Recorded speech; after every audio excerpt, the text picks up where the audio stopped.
attitude. You said yesterday you were nervous. We no nerves today? Nah, that was still there. But yeah, I just obviously had the experience yesterday to build on, and I built on it. So I'm just going to keep going. Talk us through your round a little bit. You made a few putts today. Yeah, made a lot of putts today, which is nice. It's always what you want to do.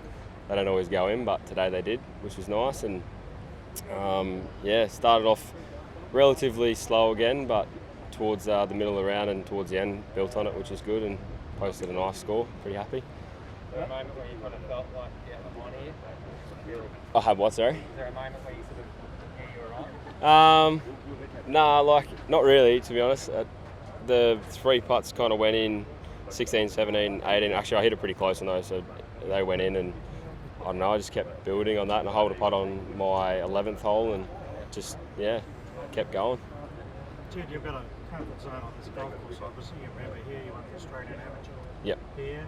What is it other than that comfort zone that makes this golf course fit your eye? Well, for one, the members are out here and my family's out here cheering me on, which is probably the biggest thing. I've obviously played here more times than I can remember, and obviously won the amateur here, which is nice to have that behind me. But it suits my off the tee, and once you know where to hit it, like I guess what spots to hit it to, you just do that, and hopefully it all works out. And today it did.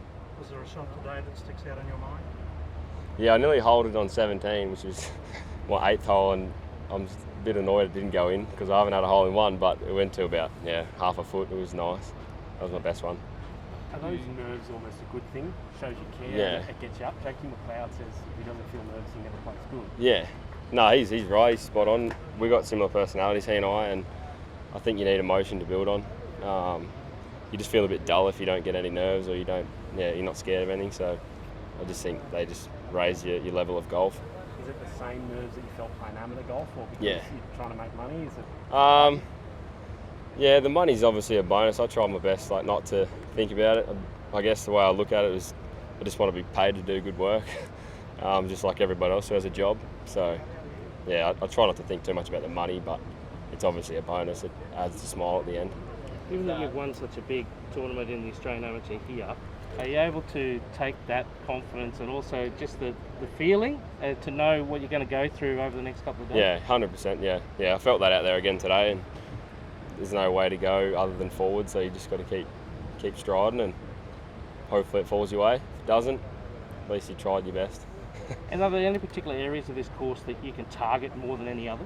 Yeah, the shorter holes are nice, obviously. It's just all dependent on where they put the pins. The greens are obviously, they've got elephants buried in them, so that was Clay's idea, I think, when he designed the place, is you got to find which part of the fairway you want to come in from, and once you do that, you're right.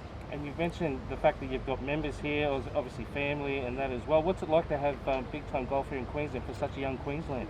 Yeah, it's good. It's in your own backyard, and I'm in my own bed tonight, which is nice, and I think it's just good for everybody to be here from every state, and hopefully the trend from this tournament, I think, can be taken forward into the rest of the year and stop cancelling everything, hopefully. So hopefully we just keep playing as much as we can, and hopefully the tour just keeps getting, I guess, bigger and bigger. And the mullet's flowing there too, Jed. You taking any tips from Kev Smith and a fellow Queenslander, what he's doing with his hair?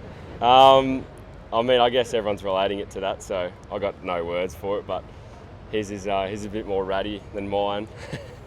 But no, his is definitely in flow, and obviously it works because he dominated last week. So I think Nick mentioned the Hall of Fame mentoring thing that you've got with Ricky Ponting. Can you talk us through that, how that all works? Yeah, so I've got Ricky Ponting and Graham Lloyd as well as another Sport Australia Hall of Fame member.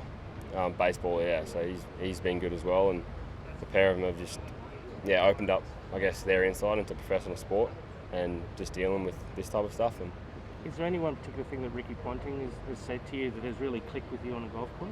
No, I don't know if I take too many words or phrases from people, but I just more take like how they act and stuff like that sort of thing. And I think that they're just both aggressive people, and especially when they're competing, and that's how you got to be.